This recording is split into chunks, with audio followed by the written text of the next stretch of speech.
నమస్తే సార్. నా పేరు మంత్రి బాలకృష్ణమ్మ.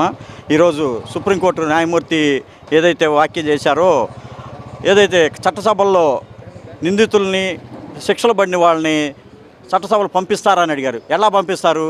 మనం ఉద్యోగం కావాలనుకుంటే మనం అర్హతలు అడుగుతారు, మీకు ఏమైనా శిక్ష పడిందా, ఎఫ్ఐఆర్ కేసు ఉన్నా కానీ, ఎఫ్ఐఆర్ ఉన్నా కానీ నాట్ ఎలిజిబుల్ అనమాట. అటువంటిప్పుడు ఈ ఆర్థిక నేరస్తులు ఎవరైతే సంఘ వ్యతిరేక శక్తులు ఉన్నాయో వాళ్ళకు కూడా చట్టసభల్లోకి రావడానికి అనుకూలం లేకుండా చేయాలి. నేను మంత్రి బాలకృష్ణ గుంటూరు కృష్ణా జిల్లాల పట్టభద్రుల నియోజకవర్గానికి ఇండిపెండెంట్గా పోటీ చేస్తున్నాను. ఇటువంటి వ్యక్తులు ఎట్టి పరిస్థితుల్లో రాకూడదని, అదేవిధంగా ఒక్కసారి వాళ్ళు 5 సంవత్సరాలు పదవి ఎమ్మెల్సీ చేస్తే వాళ్ళకి పెన్షన్ 40,000 50,000 ఇస్తున్నారు. మరి 60 సంవత్సరాలు చేసిన వాళ్ళకి పిఎఫ్ విషయంలో ప్రభుత్వాలు ఏ విధంగా వ్యవహరిస్తున్నాయో మనం అందరం తెలుసుకోవాల్సిన విషయం అని ఈ నా మనవి. Thank you sir, thank you so much. నమస్కారం అండి. నా పేరు ఈమని చంద్రశేఖర్, సూర్యుడి పార్టీ జాతీయ అధ్యక్షుడు.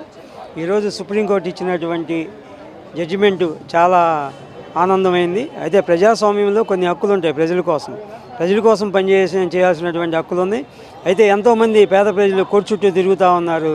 చట్టం ఉన్నవాడి వైపే చట్టం అవుతుంది. కాబట్టి ఈరోజు మరి రౌడీలు గోండాలు ఎవరు చూసినా నేర చరిత్ర ఎక్కువ ఉంది. ఎమ్మెల్యేలు కావచ్చు, ఎంపీలు కావచ్చు, రాజ్యసభ కావచ్చు, కోట్ల రూపాయలు.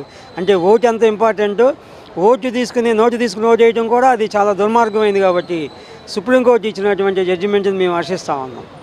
Thank you sir, thank you so much. Thank you very much. నమస్కారం సార్. నమస్తే.